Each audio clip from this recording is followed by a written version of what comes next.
ingin mengatakan di sini bahwa insya Allah Partai Umat itu tidak akan mencari musuh apa lawan, ya. No, never, ya. Tapi kita mencari sebanyak mungkin teman yang katakanlah lebih kurang perspektif yang kita perjuangkan itu sama, ya. Jadi kita pegang Undang-Undang Dasar 45, ya. Kemudian kita nggak pernah melakukan kebinekaan kita sebagai bangsa yang majmuk, ya. Kemudian di atas situ kita juga sangat insya Allah memegang values keagamaan. Nah, karena itu berdasar ini insya Allah kita akan menapaki perjuangan di masa depan itu secara betul-betul transparan. Kemudian tidak boleh lagi ada hal-hal yang katakanlah membuat guncangan-guncangan yang nggak perlu gitu. Dan karena itu mudah-mudahan ini sekali bawahi, ini message saya kepada Presiden Jokowi, mudah-mudahan mudah-mudahan pemilu 2024 jangan sampai pernah ditunda atau diundur, ya. Karena tidak ada alasan, ya. Dan berikutnya lagi, tolong Presiden Jokowi bayang-bayang untuk menambah 2 tahun, 3 tahun itu juga lupa. Saya kira sudah terlalu overdosis hujatan-hujatan yang terlontar gitu, ya. Kalau ketemu ini akan menyejukkan suasana. Tetapi BPIP itu kan bukan lembaga politik, mempertemukan itu kan lembaga politik kan ini. Biar lembaga resmi aja, BPIP ke situ mungkin tidak. Karena misalnya, ya saya agak ngeri juga terakhir kapan tuh 2 hari lalu Pak Amin bilang menuding fotonya Jokowi ini akan diturunkan oleh Allah gitu. Nah kalau besok ini tidak turun kan berarti Pak Amin yang tidak dipercaya Allah. Iya kan, kalau ini tidak turun kan? Iya makanya. Enggak, maksud saya berarti omongan Amin ini tidak diridhoi Allah. Karena dia bilang Allah akan menurunkan, ternyata Allah tidak menurunkan. Kan itu bahaya bagi Pak Amin sendiri.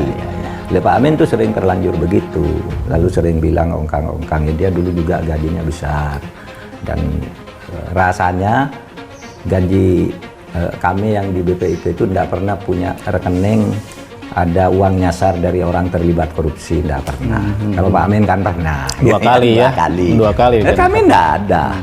Ayo, sekarang kalau mau buka-buka ongkang, yang ongkang siapa? Dulu waktu dia jadi ketua MPR gimana? Tapi Pak Amin guru saya, nih saya minta maaf Pak. Tetapi rasanya saya harus mengklarifikasi, terutama yang menyangkut untuk saya. Pak, kita dukung baik-baik, nggak usah dikatakan yang presiden siapa, yang bukan siapa. Ya atur aja secara kekeluargaan, boleh di istana, boleh di mana gitu. Di tempat yang lebih netral ya? Iya, tempat yang lebih netral, bertemu saja lah gitu. Dan mungkin ya maki-maki terlalu berlebihan juga nggak baik. Ada orang mengatakan, lu Pak Mahfud tuh kok sekarang bela Pak Jokowi? Mana saya? Coba kalau Anda tahu, mana saya pernah membela Pak Jokowi? Enggak. Mana? Coba dalam kasus apa? Enggak. Saya waktu itu menghantam Setia Novanto, lalu dibilang, oh Pak Mahfud sudah DPP, sekarang bela pemerintah, menghantam Novanto. Novanto tidak dihantam oleh Pak Jokowi. Saya menghantam sendiri. Enggak ada kaitannya. Enggak ada sama sekali. Saya mau tanya, di mana saya membela? Enggak. Saya bicara kebijakan saja. Kebijakan saja, semua saya kritik, yang ini gitu. Cuma kalau saya ditanya, sekarang kok menjadi muji-muji Pak Jokowi? Mana saya pernah memuji? Coba saya ingin tahu berita satu pun saya pernah memuji Pak Jokowi? Enggak. Tetapi saya juga tidak mencaci gitu, tidak mencaci. Nah ketika memang pernah saya ketika suatu saat ditanya kelemahan Pak Jokowi itu apa gitu, atau kekuatan Pak Jokowi apa, kok kuat sekali meskipun sudah digoyangkan. Saya bilang, nah saya cuma bilang begitu. Apa itu memuji-muji, itu fakta, sampai sekarang nggak ada. Bahwa ada orang menteri-menteri atau apa yang korupsi, teman-temannya yang nyala, sudah biar ada hukum yang berlaku, kan sudah dibiarkan semua. Cuma gitu. Tapi saya nggak pernah memuji-muji, enggak pernah satu kali pun. Coba kalau Anda punya nanti dikirim linknya ke saya, mana saya pernah muji? Enggak pernah muji-muji juga.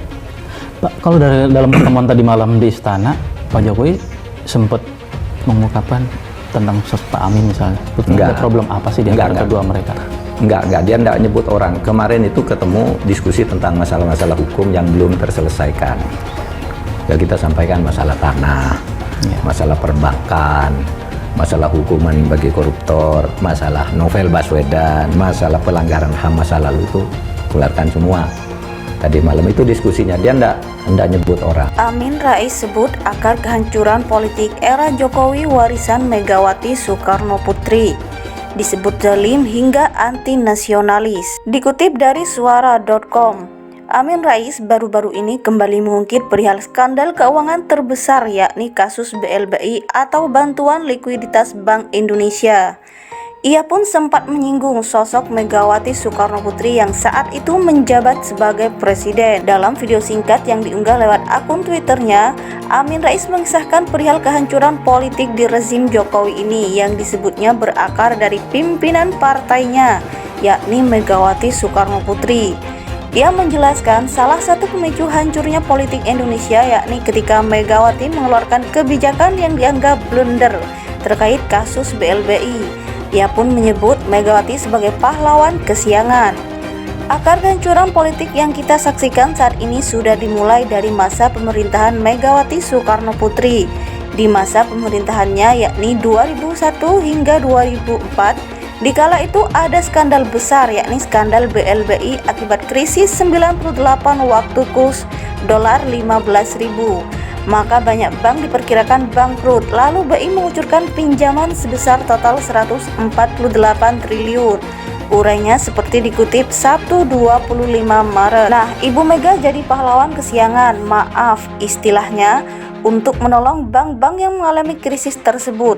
Dikeluarkanlah Inpres nomor 8 tahun 2002 yang berisi pokoknya rilis dan intinya mereka yang tak bisa bayar dan ngemplang diampuni tidak perlu ditagih, bebernya. Ketua Dewan Syuro Partai Umat tersebut mengungkapkan ketika Megawati mengeluarkan kebijakan aneh soal BLBI, ia merupakan salah satu yang vokal memberi kritikan. Ia bahkan menyebut pemerintahan kala itu sebagai pemerintahan yang zalim. BI menyalurkan bantuan 148 triliun ke 48 bank, tapi bank-bank bandit itu menyelewengkan sebagian besar dana itu. Negara dirugikan 138 triliun.